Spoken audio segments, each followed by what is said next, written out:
करिश्मा, रेशमा और मनीषा तीन बहनें हैं। उनका एक भाई भी है, मयंक। मयंक अपनी बहनों को बहुत प्यार करता है, लेकिन मयंक की पत्नी सविता इस मामले में मयंक से बिल्कुल ही अलग है। वो अपनी नंदों का जितना बुरा कर सकती है, उतना बुरा करती ही रहती है और अपनी नंदों पर हुक्म भी चलाती है। तुमने अभी तक नाश्ता नहीं बनाया? तुम्हारे भैया को ऑफिस जाने में देर हो रही है। हाँ भाभी, बस अभी बनाती हूँ। करिश्मा, तुम ये ढीलापन छोड़ दो। कल को पराए घर जाना है। वहां अगर तुम इस तरह से काम करोगी तो लोग क्या कहेंगे कि माँ ने और भाभी ने कुछ सिखाया नहीं। और तुम्हारी दोनों बहनें कहाँ हैं? अब रेशमा मार्केट गई है और मनीषा सो रही है। क्या? सुबह के 8 बज रहे हैं और ये महारानी अभी भी सो रही है? ये कहते हुए सविता अपने सास दुर्गा देवी के पास जाती है। माँ जी, देख रही हो अपनी बेटियों के तौर तरीके? क्या हुआ बहू, सुबह सुबह क्या कर दिया मेरी बेटियों ने? अरे एक तो अभी अभी उठकर किचन में गई है, दूसरी सुबह सुबह बाहर चली गई और तीसरी अभी तक सो रही है। क्या करूं मैं इन तीनों का? मैं तो परेशान हो गई हूँ। जा जाकर उठा उसे और रेशमा से मैं बात करती हूँ। सविता सीधा मनीषा के कमरे में जाती है और उससे कहती है, महारानी जल्दी उठो, सूरज सर पर आ गया है। भाभी थोड़ी देर और सोने दो ना, मैं रात को लेट सोई थी। वो क्या ना, यूनिट टेस्ट चल रहे हैं। शराफत से उठती है या नहीं, या फिर पानी की भरी बाल्टी डालूं तेरे ऊपर? नहीं नहीं भाभी, मुझे बिस्तर में नहीं लाना, उठती हूँ मैं। छूटकर बाथरूम में चली जाती है। सभी आराम से बैठकर नाश्ता कर रहे होते हैं कि तभी रेशमा बाजार से हाथ में सामान ले आ जाती है। रेशमा को देखते ही सविता उस पर परस पड़ती है। लो, आ गई महारानी। ऐसा भी क्या सामान लाना था जो सुबह आंख मलते ही बाजार की तरफ रवाना हो गई?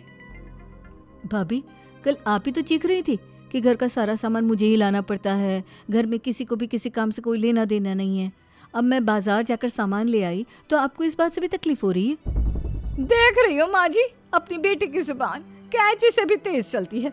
और मयंक, आप तो कुछ कहेंगे नहीं अपनी लाडली बहन को। रेशमा, अपनी भाभी से ऐसे बात नहीं करते। चलो माफी मांगो। भैया, मैं क्यों माफी मांगू?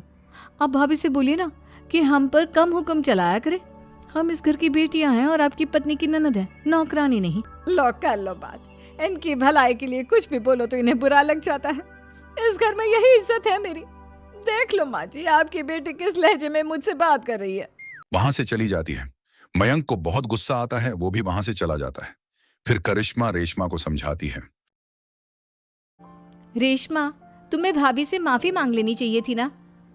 लेकिन दीदी, मैंने कुछ किया ही नहीं तो मैं माफी क्यों मांगू?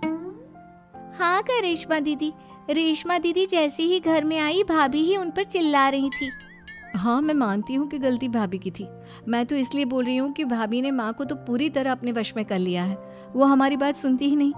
मयंक भैया हमारे लिए हमेशा खड़े रहते हैं, इसलिए उनकी बात का मान तो तुम्हें रखना चाहिए था ना। कोई फायदा नहीं दीदी, कुछ दिनों की बात और है, भाभी उन्हें भी हमारे खिलाफ भड़का देंगी।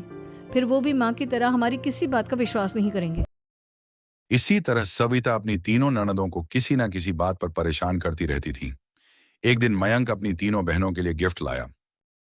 करिश्मा, ये तुम्हारे लिए हार का सेट। रेशमा, तुम्हारे लिए सुंदर सी ड्रेस।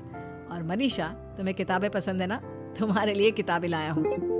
थैंक यू भैया। थैंक यू भैया। थैंक यू भैया। करिश्मा, तुम्हारा नेकलेस कितना सुंदर है। ये भैया कहाँ से ले आए होंगे?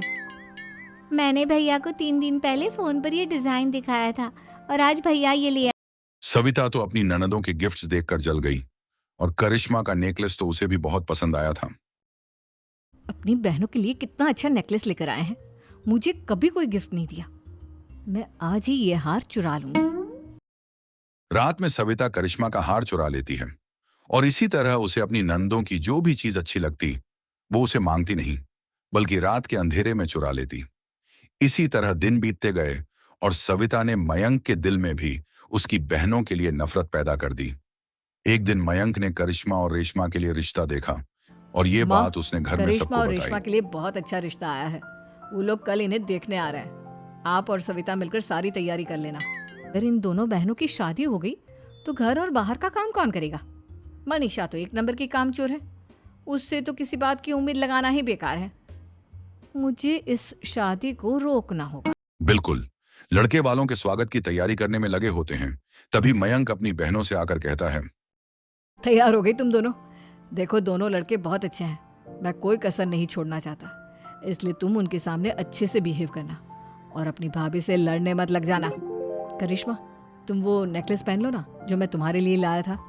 भैया मैं बहुत देर से वो नेकलेस ढूंढ रही हूँ लेकिन मुझे मिल ही नहीं रहा। क्या तुमने नेकलेस खो दिया? तुम्हें पता भी है वो कितना महंगा था? तुम कोई काम ढंग से नहीं कर सकती। मयंक गुस्से में वहां से चला जाता है। थोड़ी देर बाद लड़के वाले भी आ जाते हैं। वो दोनों बहनों को पसंद कर लेते हैं और रिश्ता पक्का हो जाता है। लेकिन सविता के दिमाग में तो कुछ और ही खिचड़ी पक रही थी। वो पंडित जी के पास करिश्मा की कुंडली लेकर जाती है और उन्हें पैसे देकर करिश्मा की कुंडली बदलवा देती है। जब लड़के वालों के पास करिश्मा की कुंडली जाती है तो वो दुर्गा को फोन करते हैं। बहन जी, हमने करिश्मा की कुंडली अपने पंडित जी को दिखाई थी। आपकी बेटी की कुंडली नहीं बल्कि दोषों का पिटारा है। देखिए, मैं और मेरे पति इन सब बातों में बहुत विश्वास करते हैं, इसलिए हम आपकी बेटी से अपने बेटे की शादी। इस तरह करिश्मा का रिश्ता टूट जाता है और सभी घर वालों को बहुत दुख होता है। अब कविता सोचती है, चलो, करिश्मा का तो रिश्ता टूट गया, अब रेशमा का भी रिश्ता तोड़ना है। क्या करूं क्या करूं?